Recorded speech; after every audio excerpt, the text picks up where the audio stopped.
What's up, fight fans? Welcome to Mr. Mustache MMA News. Today, I want to discuss an extremely exciting upcoming welterweight bout, but before we get into it, don't forget to hit the like and subscribe button to continue getting more MMA content by yours truly.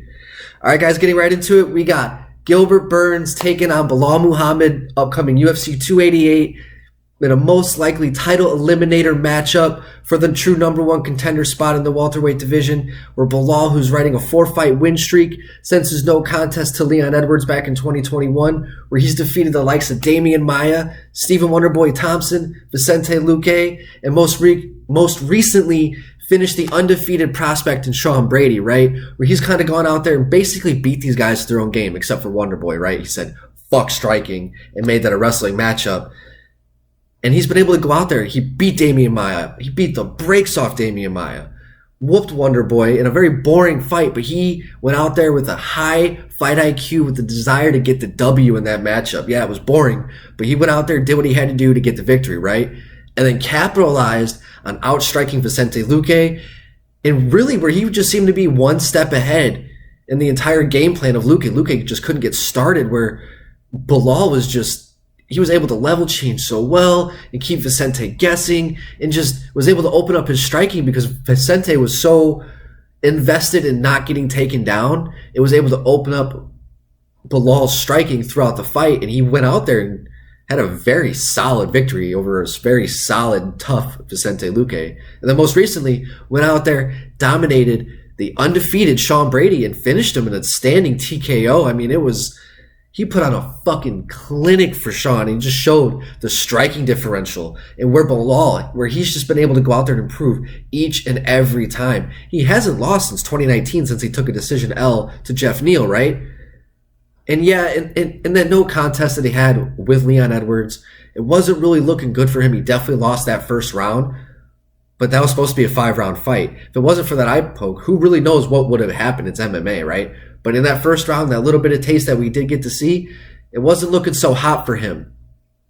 And then the eye poke happened, and that was really unfortunate. That was a really nasty eye poke. And then I remember when that happened, the public kind of turned on Belal, and it's been hard for him to get any sort of favorable matchup ever since. It almost seems like the UFC has been putting him in matchups that would, he's lost before, or like the Luque fight. I thought he was going to get knocked out in that fight. I really thought Vicente was just that much better than him. But it just shows what Belal has been able to do with his losses. His fight IQ has just become second to none. I'm very impressed with what Belal has been able to do so far since his fight with Leon Edwards. He looks like a whole different fighter. Everybody's been avoiding him. So I'm happy that he's really going out there and getting like that number one contender fight. I fucking love it. And he's taken on a true test in Gilbert Burns, who is just a powerhouse at the welterweight division. Dude's just a tank, right? Had a great performance against George. Looked powerful. He looked strong. He looked fast. Again, a guy who also has very good fight IQ, which he also showed in his matchup against Wonderboy, where both those guys kind of really laid out the blueprint to beat Stephen Thompson, right? Where they said, fuck entertaining the fans. I'm going out there to get the W. And that's exactly what they both did. So you have Gilbert Burns, who his career is very similar to Belal, where it was like he was kind of at this status for a long time and finally got like that really good big name, and he's been able to capitalize ever since, right? And he's riding a 2-fight win streak where he just completely ran through Neil Magny, and then he had a very nice decisive victory where he retired George Masvidal very recently. I think it was UFC 287, like a few weeks ago. So that being said, both of these guys are very primed for Gilbert getting another title shot, or Belal finally getting his title shot in his rematch against Leon Edwards.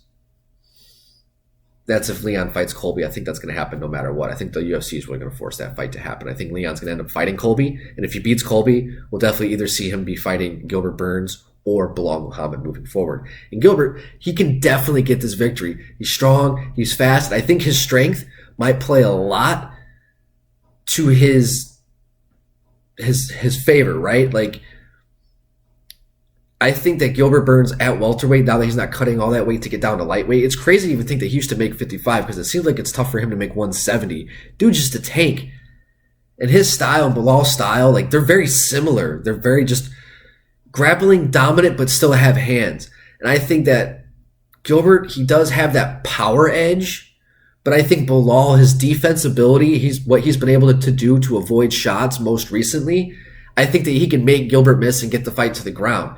But it all depends. I think Gilbert's strength on the ground could also outweigh Belal. So I'm very interested to see how that's going to play out, especially since Belal worked with AKA, he's worked with Khabib, he's learned a little bit of the Dagestani wrestling.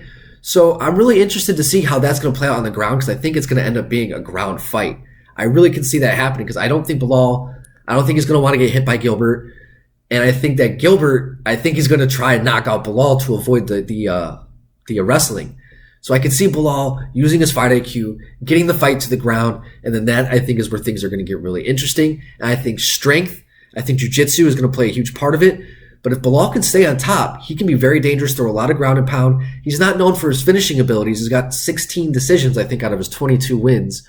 So he's not really known to finish fights. So if he can go out there and just wear on Gilbert, I'll be really interested to see. It's going to be a 3-round fight. So he's going to have to go out there and really get it down early and really wear on Gilbert in the first, second round so that he can make it more of his fight. That's kind of Belal's whole path to victory here. And Gilbert, he's got to catch him. He's got to just deny the wrestling, the takedowns, and he's going to have to make it a striking battle. I just think that if Gilbert on his back, I just don't think it'll be as good for him. If he can get on top, I think Belal's going to have a hard time off of his back as well. I think that whoever kind of gets the top position on the ground is probably going to dominate this fight.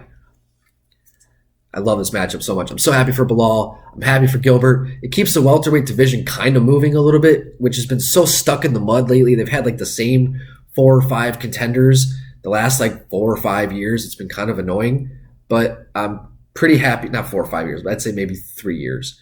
But I'm really happy with this fight. I'm really curious to see what's going to happen moving forward. To me, I'm not really going to pick a winner. I like both guys. I want both guys to succeed. I just can't wait to see how it's going to play out once it hits the ground, if it does hit the ground. Guys, let me know what you think in the comment section. If you guys think Gilbert Burns is going to take it, you guys think Belal Muhammad's going to take it, I'd love to hear your guys' thoughts in the comment section. And guys, don't forget to hit the like and subscribe button to continue getting more MMA content by yours truly. All right, fight fans, Mr. Mustache, MMA News out. Let's fucking go.